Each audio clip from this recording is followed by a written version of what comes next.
Hey everyone, I'm Jason Edwards and welcome to another Cyber Talk developed by baremetalcyber.com.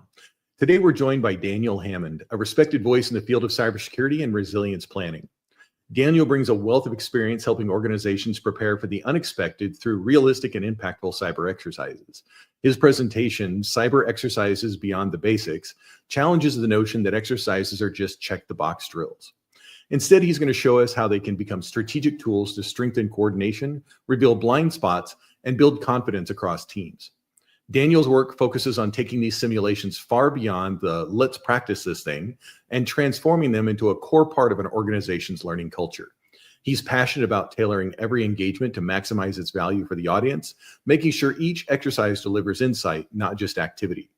We're featuring Daniel as part of our Cyber Talk series, where we invite experts and professionals from across the industry to share insights that make a difference. If you'd like to take part or learn more about upcoming sessions, visit baremetalcyber.com for details.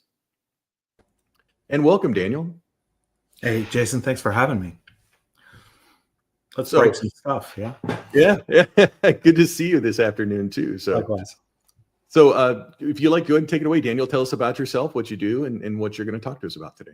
Yeah, fantastic. And really appreciate, what you're doing with your Cyber Talk series. And I always love to learn more about how I can bring value as a cyber expert, right? And so one of the skill sets that I have, in fact, let me go back a little bit. I have a military background. So I was a Army veteran and was in the 82nd Airborne Division, signals intelligence.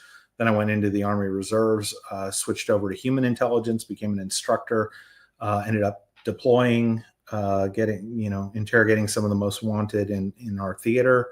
And then I ended up helping design an advanced interrogation and analysis course. So I used to break people, and now I break computer systems, or at least simulate that, right? And I think that's when everything's running smoothly, you don't learn much. So I think having something disrupt your BAU, it's better to have it come from an internal request for a disruption rather than having the bad guys disrupt you. And one of the examples I like to use is, if you're in a skyscraper, you don't want to figure out what the fire exit procedures are while the building's on fire, right? You want to have practice that until it has become second nature. And I think that's what we do in the cyber exercise space, or at least one of the aspects. And I'd like to go into some other deeper use cases with you and the viewers today. But that's it. And really, I transitioned from human and SIGINT into cyber intelligence. So I started doing cyber threat intelligence for a major bank, and I've helped build cyber exercise program at 3 Fortune 500 financial organizations, including leading, bringing it into one. So that's and I've done exercises of like all shapes and sizes. I'm sure I'll weave some stories in as we go, or feel free to interrogate me, my friend. Well, and exercising is a really undervalued thing, right? You know what I mean? It's always better to find the flaws in your plan before you need the plan, right? We talk about it with incident response, but there's many, things that you can do out there to exercise your team. And you need to, right? We're like thoroughbreds. If you don't race, if you don't practice for the race, you don't race, you're never going to have a good team. So absolutely. Yeah, 100%. And especially if you're in a heavily regulated industry, even if nothing's happened to you, some of your peers, things have happened to, and the regulators have seen those things. And then they come in and they ask you about the gaps that your peer used to have before they got their problem. And if you haven't thought it through at a deep enough level, you're also not going to have a plan. And so, we should learn from each other. The bad guys are out there evolving every day. So even if we were 100% protected today, tomorrow's a new day with new capabilities. So, well, it's interesting you mentioned regulators too, right? They have a very horizontal view of how the industry works, right? They go to one organization, they see how it works. They go to another organization, they see how it works. And it's very, very easy after a while for them to see that, hey, you're not like the others because you're not doing X, Y, or Z, right? And that's really what, that's the little rough spot on your edge, right? That they start peeling off and digging into Whereas if you look like everybody else because you're doing the best practices, right? That's why we call them industry best practices. Then you have a much easier time with regulators. You completely agree, and I definitely see that as like you grow to the next level of maturity in size and structure. You know, the response maturity, the resiliency things that are done at the top tier are new to you, and you got to close that gap as fast as you can, because otherwise all you're going to be doing is chasing your tails. Trying to address things that the regulators have caught, and it's better to self-identify and solve them before they get there. Absolutely. So you brought some slides today. I'm going to go ahead and bring them up, and let's see. Okay, I'm ready when you are, Daniel. Yeah, fantastic. And just so you guys know, I have a couple of companies. One is called Business Interrogation, which is really all of my consulting work is about asking questions to help people improve their resiliency, to think through market disruptions, and that type of thing. And really, cyber exercises are like one of the core pillars of what I do and how I serve people. I think next slide is, we can skip that one. Yeah, this is just some of the things I've done. I guess I've covered probably most of that stuff. I did just a couple of other interesting tidbits. I've also worked in physical security. I ran a top tier physical security company in one of the most violent cities in the world with over 400 employees. And I helped build a nursing school in central Honduras. And I'm a contributing author on 7 books, including the lead author on customer-driven leadership. Outstanding. And thank you for your service. Oh, thank you, man. You too. Yeah. So let's kind of look at the basics of cyber exercises. I think one of the things that I find is the biggest obvious thing is if I see people doing exercises and they don't have a goal, sometimes called a purpose, then I kind of start to doubt their maturity, because really every exercise should be trying to accomplish something for someone. Typically we call it the sponsor or the stakeholder. But if you don't know what the requirements are, if you're just exercising to exercise, it would be like going to the gym and randomly doing 3 things every day when you walk in there. You don't have a plan. You're not going to get an outcome that you want. So really drilling into that goal is the first thing that really directs what are we trying to do here. And a lot of times the sponsor and the stakeholder are not exercise professionals, and you don't have to be, right? If you hire a professional, they're going to be able to take your what I really need and turn it into an exercise goal for you. And when they express that goal back to you, it should make sense. And you're like, yeah, if you can do that, that's what I need, right? If you're doing, let's say, an exercise to satisfy a regulatory requirement, and you didn't read the requirement and know how that box needs to be checked, you're wasting your time, right? You're not going to satisfy what the regulator wants. And so you really need to, I've had people come up to me and, you want them to hire you to do an exercise. But my first question is an exercise really what you need? Will it check your box? Otherwise, maybe we're fishing in the wrong pool. Typically most exercises are scenario driven.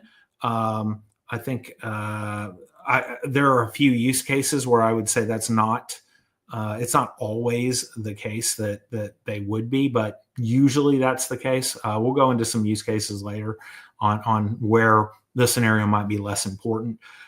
Typically you have a facilitator, sometimes in an operations-based exercise, where you're actually doing the doing rather than talking about the doing. So I use the Homeland Security Exercise and Evaluation Program as sort of the model. It's not specific to cyber exercising, but it is kind of the government standard for how an exercise program should be run. And there's 2 types of exercise: discussion-based, where we're just talking about what we would do, and then there's operations-based, which at some level, somebody's doing something that they would actually do in response. And then you want to make sure you have the right participants there. Don't bring people into an exercise that have nothing to do, that you have no engagement for them. Don't leave out people. Sometimes you have people that have to be there around the table for the exercise to be successful. If they can't be there, you probably need to reschedule it so that they can be, or maybe look for them to send a delegate from their area of expertise. Trusted agents are the people that we use.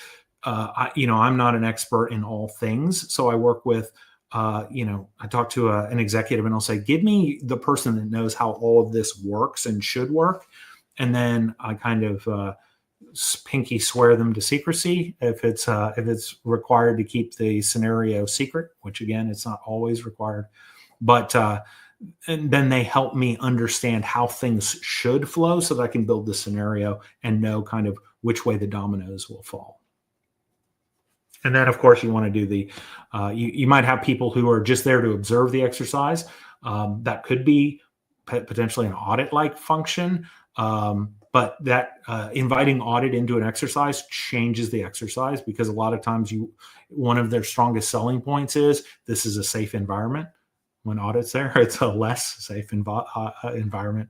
And then finally, you want to generate a report that says this is what we learned together through this exercise.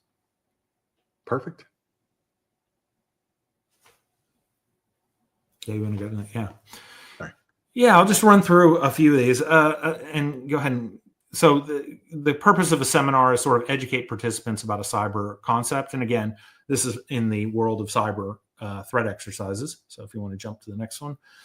Yeah. So let's say there's a new threat out there, and you can send out an email saying, hey, everybody watch out for this new threat. But if it's serious enough and you need to orient your people, especially those that are not very cyber tech savvy, a seminar is a good way to kind of push that information out of, this is the new threat. Like maybe one of the things is threat actors are now using AI to craft better phishing emails, right? So you want to show them kind of what an AI generated a phishing email looks like versus what the emails looked like 2 years ago, right? Which are going to be very different, right? A lot of grammatical errors and things of that nature that AI is not going to make.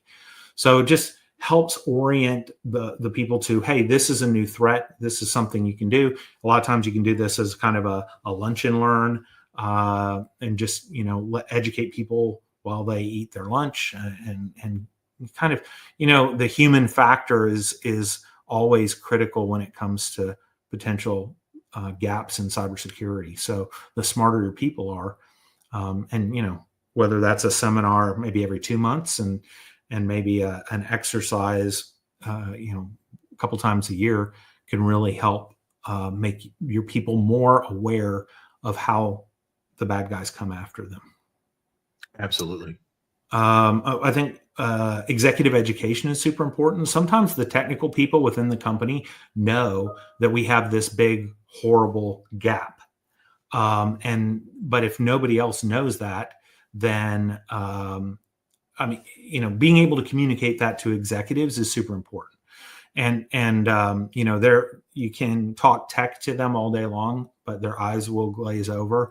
And you have to communicate what is the real threat to the organization in the language of the things I care about, right? So is it going to hurt our reputation if this happens? Has it happened to 3 other people in our industry and we're making the same mistakes they did? You've got to translate it into this is how many dollars and cents not taking care of this could cost us, right? And so that's one let's say you push out a new response playbook or something like that.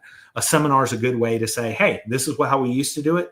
This is why we changed it. This is the new process and procedure. You just get everybody on the same page very quickly. You got any thoughts on that, Jason? No, I think also a great thing about a seminar, right, is that you don't need a lot of preparation for it, right? It's something that you can execute immediately. Like you could do it today, right? People Correct. can ask you to do it today. Yep. Yeah.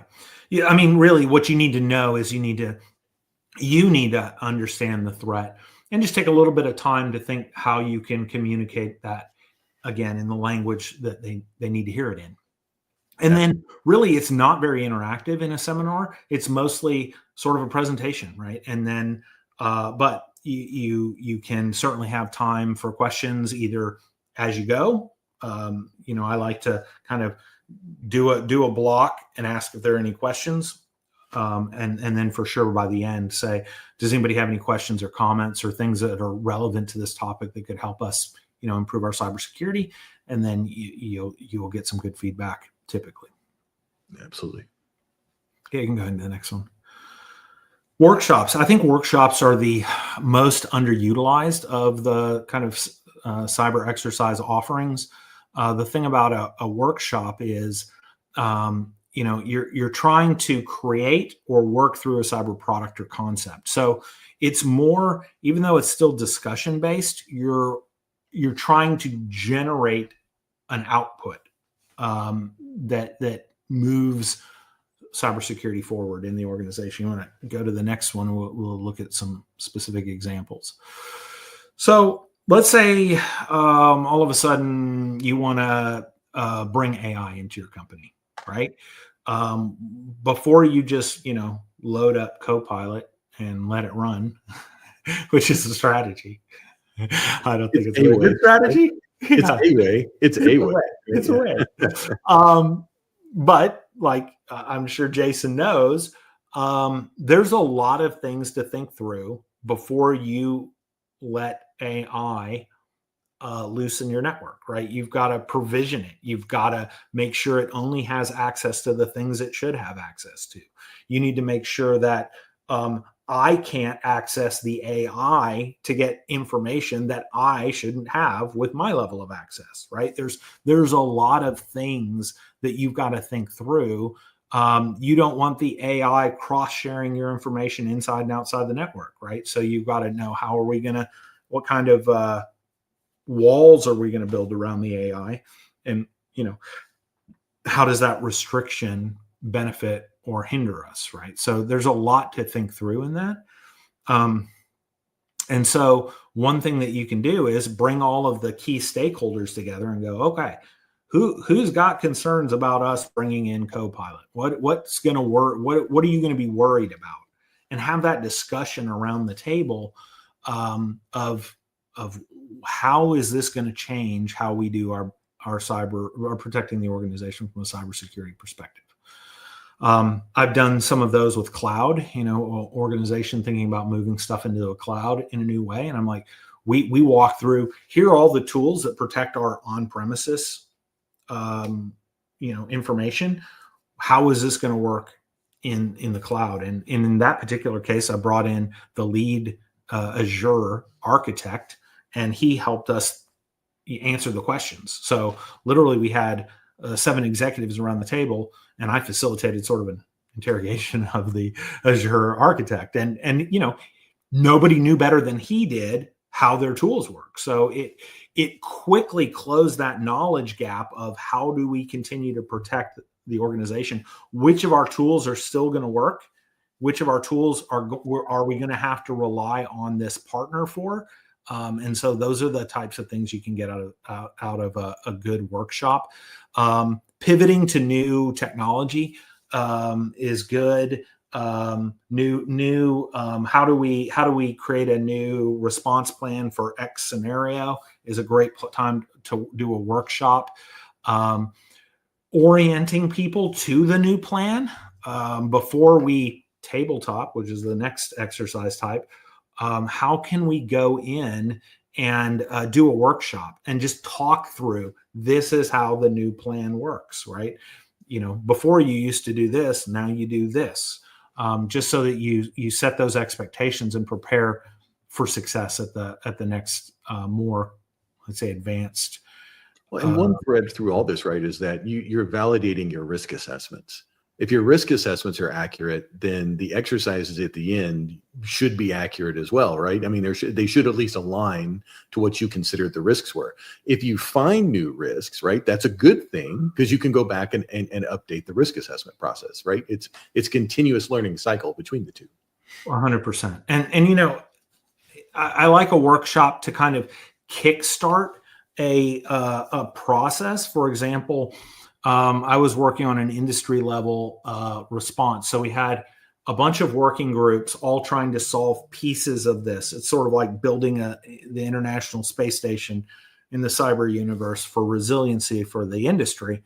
And, the first exercise, they're like, let's do a tabletop exercise. And I'm like, I don't even know what the other people are working on. Why don't we do a workshop where everybody brings in their pieces of the puzzle and we start to assemble it on the, virtual tabletop in front of us, and see, a lot of times you'll find gaps you had no, like, oh, I thought you were covering that, Jason, and you thought I was covering it. And now we've got this giant hole that nobody's solved for. Well, let's fix that before we do the tabletop, because once we, do a tabletop and put it in front of senior people, we don't want to trip over our hole in the system, right? We want to look like we're polished and we have a plan that's going to work.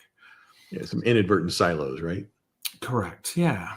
And also a lot of, you can do this with critical partners. I think exercising with critical partners is another great way to kind of build relationships and better understand, how do you have my back in this space, right? And how are the actions I'm going to take be supportive and synergistic with what you're going to do, right? Because if a problem happens between us and a third party, and they run this direction and we run this direction, it's going to be bad for both of us, right? It's better to have some sort of cohesive, let's talk about this so that we can mitigate how badly this ends up for both of us.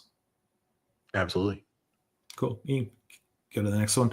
Next one's a tabletop. Those are a lot of times what people are familiar with. And it's this is a highly scenario driven, where you've sort of predetermined the talking points of what should happen from the beginning of where you kick this off to the end of the exercise.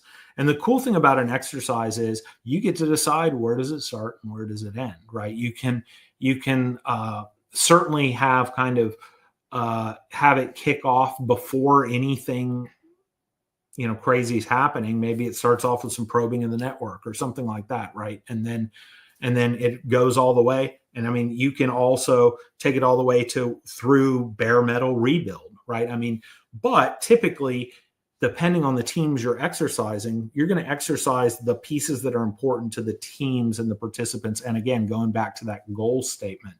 And so these are the places where you validate or practice and familiarize with your cyber response plans. And again, it's not just limited to cyber. Again, you want to, it's effectively sort of what we do again with practicing live shooter events and things like that. How do we react to a bad situation in the most positive way? You want to go to the next one? Yeah. So validates that your cyber response plan works. It validates that users understand how to implement the cyber response plans, builds proficiency, right? Again, going back to that building on fire, you don't want to figure out how to get out of the building when the building's on fire. You want to already know the 3 contingencies for you to get out of the 60th floor of the building. Demonstrating that you're practicing and improving your cyber response plans, right? So one of the things that you can do is show growth for your executive leadership, for your auditors, for your regulatory people. There's nothing better than having it when they say, "Oh, hey, what are you guys doing about X?" And you're like, "Oh, we exercised X 2 months ago. Here's our lessons learned out of that, and this is what we're doing to close those gaps." I mean, that's whereas, what's the other thing? Oh yeah, we have a plan for it. Does it work? Have you thought through it? Have you checked the plan? Do you know that it works? Right. And you just you won't have the same answers or confidence. And confidence is important when you're dealing with these regulators, right? Well, and it brings me to an experience once too. We had an auditor, and their comment was, well, but you didn't cover every case. You didn't cover every possibility, right? It wasn't detailed enough. And I gave him the explanation. I was like, look, I've done many military exercises, like high-end military exercises, millions and millions of dollars worth of tanks, and not a single one of those did I ever really face, right, in real life. Yeah. But it's the fact that I went through them and I was thinking about it and that I was reacting and I was learning through that stress is what made it better in the end when it did happen or different things happened, right? And so even if you can't cover every single use case in an exercise, the action of doing the exercise is what is another huge benefit out of it. Yes, and this would be my response to the auditor who asked me that question, or the regulator. Okay, could you just give me the comprehensive list of every possible way I could be compromised, and I'll start working on validating, right? And sign it too, so that if I'm compromised in a way not on your list, you can take the responsibility for that. Every day is a new day with that. So, right. Yeah. Luck, right. Yeah. Yeah. And 100%.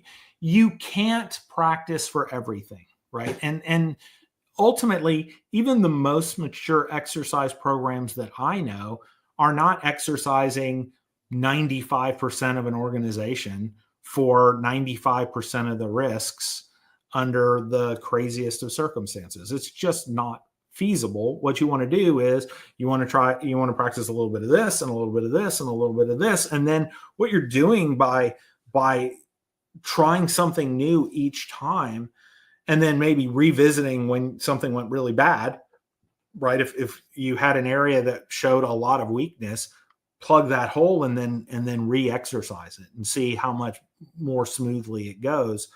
But then also continue to evolve your program, right? If there are some exercises where you need to be successful, right? The most important thing is we've checked the box the regulator has given us, right? And you don't want to play around with that. You don't want to accidentally do the exercise and forget to check the box, right? Going back to that goal statement. But by the same token, if it's not one of those check the box exercises, think through. I'm always trying to think, okay, I have to do an exercise in this space.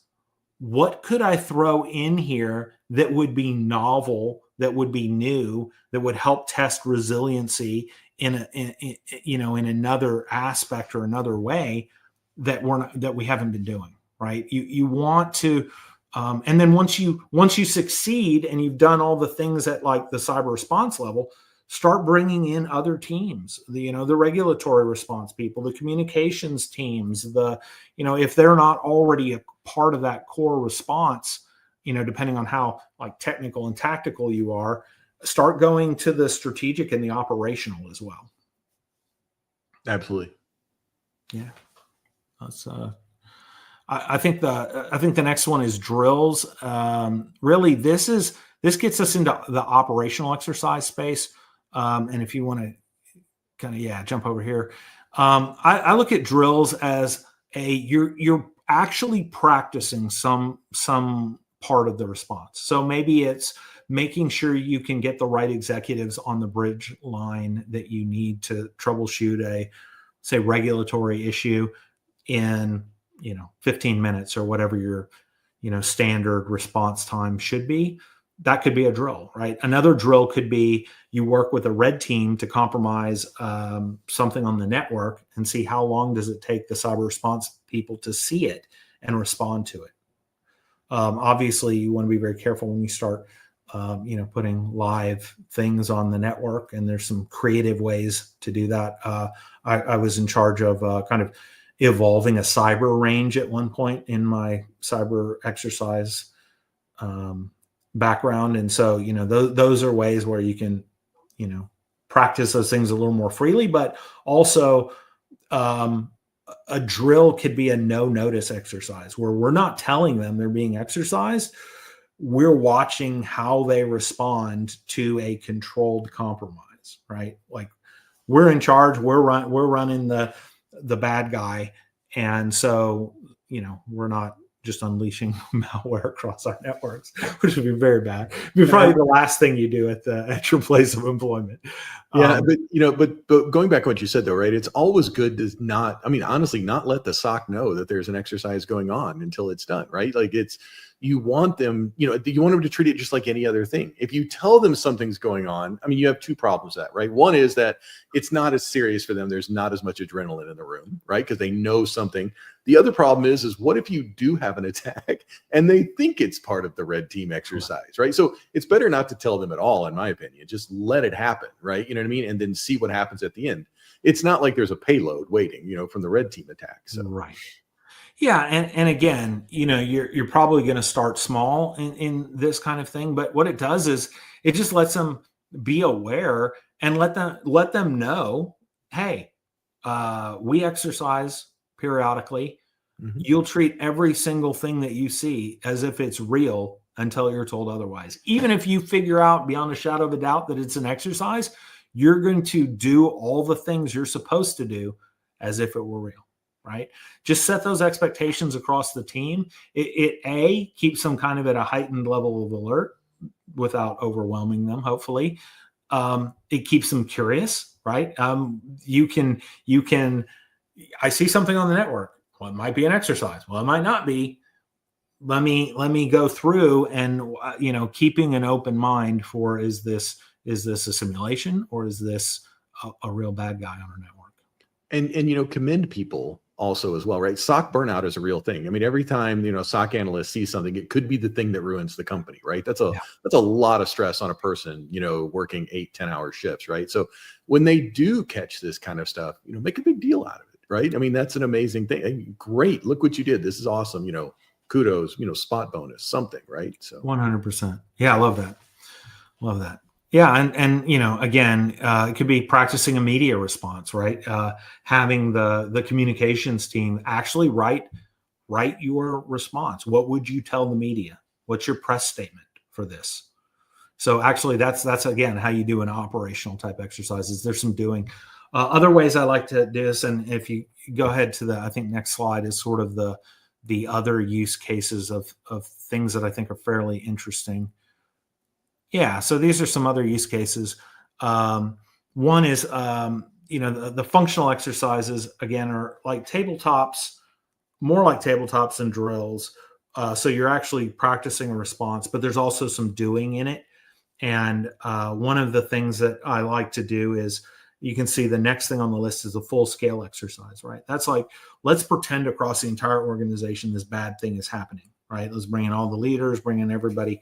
Well, before you're ready for that, you need to carve that into pieces and practice it in pieces to make sure that you understand how everything is supposed to fit together. Because if you don't do that first, you're going to miss something, and your full scale exercise is it's like designing that 10,000 domino thing where you've got everything, and then all of a sudden you hit, and like right in the middle, the domino misses. And then like, what are you going to do? Half of it's fallen over. You can't get to the middle to knock over the next domino. It's a big mess. So really you kind of that stair step of increasing maturity and complexity is really key to doing that. Capture the flag exercises are good. These are the cyber range exercises where you actually practice defending a virtual network against bad guys. That could be maybe peers in your industry. If you wanted to host a capture the flag with some of your peers in the industry and kind of have some bragging rights and a ridiculously huge trophy that the CISO gets to put in their office, or whatever it is, right? They like this. They had an actual flag. Yeah. Right. And then one of the things that I really like, and it's the last thing I really have on this, is purple team exercises. So if you've got kind of that red team expertise, especially internally to your organization, and let's say you've got 5 layers of defense for a specific type of attack, and they get through the first, they get through the second, and they get stopped by the third, and you're like, oh, we won. We kept them out. Our layers of defense worked. But if you don't test layers 4 and 5, maybe they get through levels 4 and 5 as easily as they got through 1 and 2, which means you have 1 defense. And as soon as they, you know how threat actors are, if they have the resources and the will to keep banging their heads against that firewall of yours, eventually they're likely to find something. Again, that's why you don't want to be the low-hanging fruit in the industry. But again, you also want to make sure that if you think you have 5 layers of defense, you're not actually just relying on a single layer. So what we can do in that case in a purple team exercise is the red team compromises something on the network. The blue team looks for it until they find it. So it's like, okay, I've taken over a system. The blue team looks, maybe they get some hints until they see, oh yeah, okay, I see what you've done. And then they go, okay, I moved laterally to another system. Okay, yep, we see that. Okay, now I'm trying to get through this cybersecurity defense. Okay, and let's say once they get stuck on that layer 3, we can't get through this. Let the blue team let them through so you can test that layer 4 and layer 5 of your defenses, right? Because if it's just a single layer that's keeping the bad guys out, that's probably insufficient. And you already know 2 layers got thwarted. So maybe you're also looking for, are there better solutions at layer 1 and 2 that could help thwart more? And again, maybe your hackers are just that good. And sometimes that's the case, right? They know your network better than anybody because they work for you. Yeah. And there's a lot of scenarios. And going back to like the full scale exercise thing, right? Your SOC may be really good, but the rest of the organization may not be. And one of the things you mentioned, right, was public communications. How many times have you seen a company get hacked and the only way the customers find out is when they can't access the company? Like we're CNA Insurance, right? Couldn't even get to their website, right? And some other companies like that. Is your internal marketing team thinking about, okay, well, we'll contact the customers. How? If your email is shut down, how are you going to do it? Do you have a backup plan? Do you have the customer list that you can use, right? I mean, I worked for a really good insurance company, USA, right? They had a great security department over there. And one of the things they had was they had a lot of the stuff written down. It was literally in binders, right? You know what I mean? For that day when, they expected anything to happen up into, well, we can't even access X, Y, and Z, right? And if you look at SolarWinds, the attack of SolarWinds, right, where they took out people's Active Directory, like the whole Active Directory, you could very well be in a situation where you're not logging into anything. You're not getting into that SharePoint portal with all of your plans on it, right? You need to have a ready to go solution. So full scale exercises around the whole company are a very valuable thing. Yeah. What coming out of a major exercise I did once was like all of the physical security for the organization was voice over internet protocol phones. And so it's like, the network's down. And they're like, but that means nobody can call us. And what's funny is like you and I are both ex-military, right? So we always know there's like 3 different fallbacks on communications, right? The blow up goes down, you pick up the radio, you do this one. I mean, and so for example, do you have other people's cell phones numbers with you, 100%. Or is it on that SharePoint portal on the website, right? Or is it in a written binder that you can go access and go, here's all the actual phone numbers, right? One of the basic things for a SOC team to do, right, is write down the actual phone numbers. Yeah, completely agree, Jason. I think, again, what came out of that exercise was a year later, I got to walk through their physical security response center. And they're like, oh, and here's our hardline phone systems. And I'm like, you're welcome. Well, and, I will say one thing too, and just, as we're looking at this, it is okay to find things wrong, right? Yeah. One of the things you see in the military when we do exercises is no thin skins.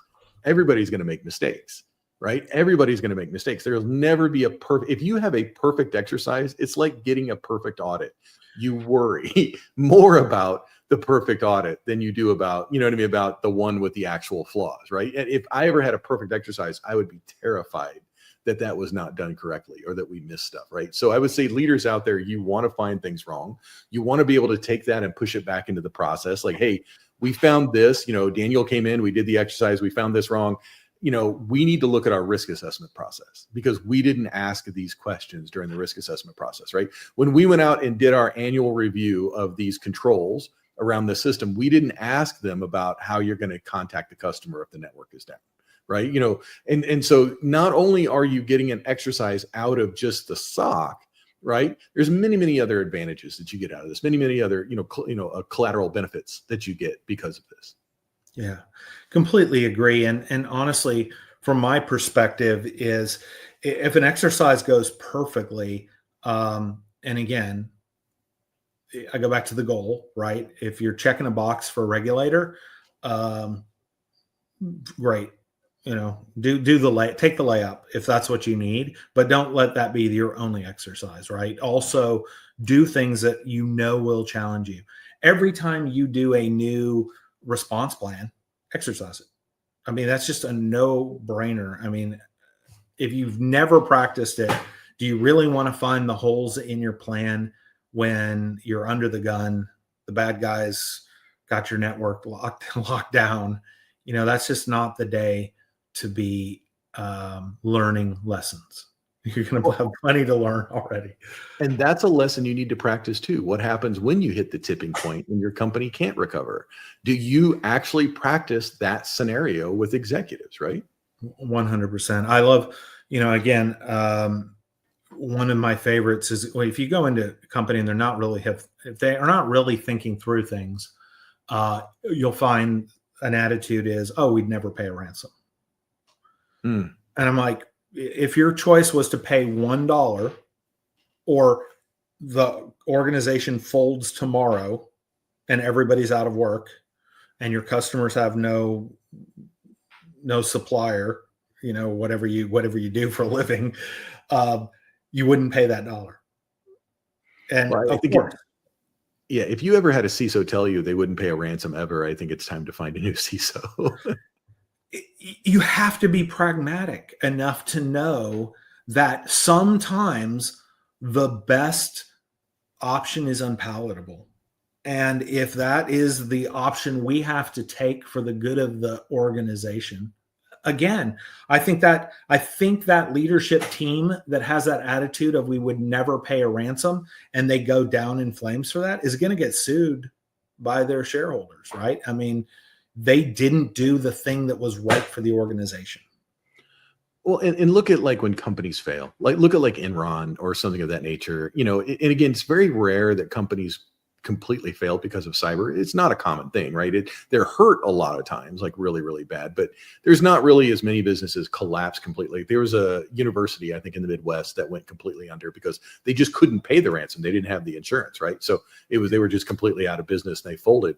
So if you don't think through that scenario of what that's going to look like, and how you're going to do it, because there's other things you need to consider aside from paying the ransom, right? You have double extortion attacks, you have triple extortion attacks. Who's going to negotiate on your behalf? How are you going to contact the cyber insurance company? How are you going to deal with that claim when it's over, right? Look, Merck had to go to the U.S. appeals court to eventually win their claim against their cybersecurity insurance company.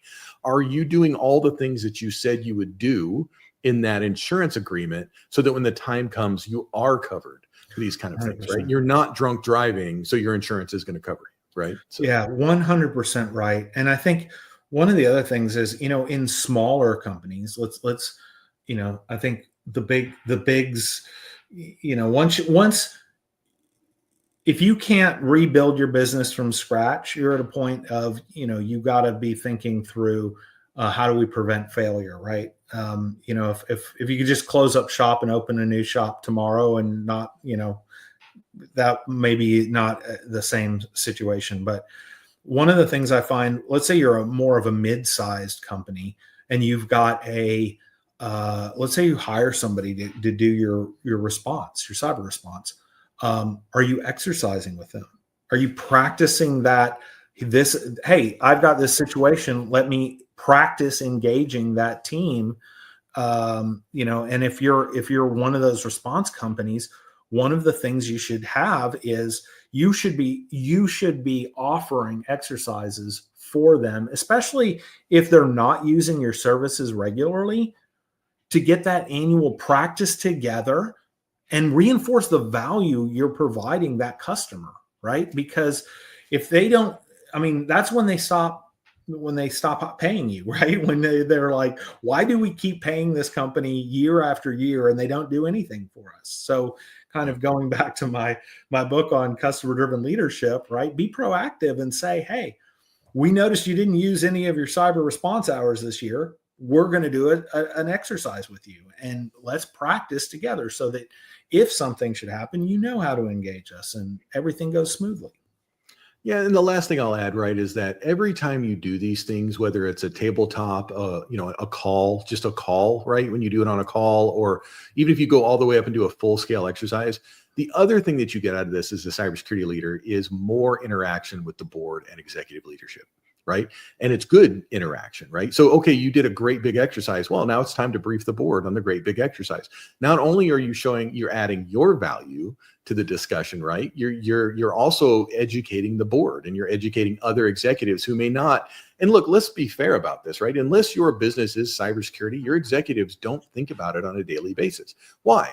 Well, because we want them to think about scaffolding, right? We want them to think about trucking. We want them to, all the things that pay us in security to do our thing, we need them to be better at than us, right? They need to be better truck drivers. They need to be better. So they're not thinking about cybersecurity. So anytime you can get that opportunity to interface, right, to discuss cybersecurity with them, it's a great opportunity, and you should take it. And these are perfect ways to do it. And it's reciprocal as well, Jason, because I think just like you said, the transportation company isn't thinking about cybersecurity at the executive level, but also the cybersecurity people are usually very ignorant about what the business does, how it makes money. And so it's got to be both ways. I have to understand your needs and how we make money so that I can offer the right solutions. Because again, there's not unlimited things to spend money on, but if you tell a CISO that he has an unlimited, or she has an unlimited budget, she could buy, or he could buy 50,000 solutions. And honestly, that could lead to a compromise, just because some of those solutions are going to clash and create vulnerabilities as well, right? So, you have to be strategic. And again, you have to be able to communicate why this solution is important, right? Absolutely. Yeah. Awesome. So Daniel, it was awesome having you on today. I really appreciate it. I'm going to also, in this video, in the description, we'll have contact information for Daniel. And anything else you'd like to add, Daniel, before I let you go? Yeah, just in general, I don't just break things for a living. I love to solve impossible problems. So that's also what that business interrogator does, is just come in and challenge the thinking. Being a friendly disruptor, pre-thinking what could go wrong and where there might be some hidden opportunities in your businesses. Well, I think if I was going to call someone for it, I'd call you, especially the guy who interrogated Chemical Ali. So I'll leave that one on there for everybody to look at. So, yeah, thank you for that. Yeah, no worries. Yeah. All right, awesome. All right, well, thanks, Daniel. You have a great day, and I appreciate it. You too.